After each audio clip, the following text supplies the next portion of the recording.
করছি না আমাদের গ্রাম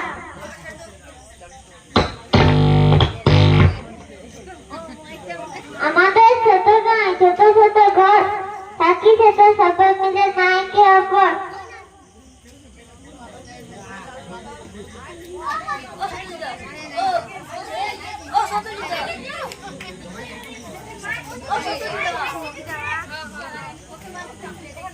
পাড়ার সকল ছেলে মোরা ভাই ভাই একসাথে খেলি আর পাঠশালা যাই হিংসা মারামারি কবু নাই করি পিতা মাতা গুরুজনের সাথে আমরা ধরি আমাদের ছোটদের মায়ের সমান আলো দিয়ে বায়ু দিয়ে বাঁচাইতে পারেন নমস্কার।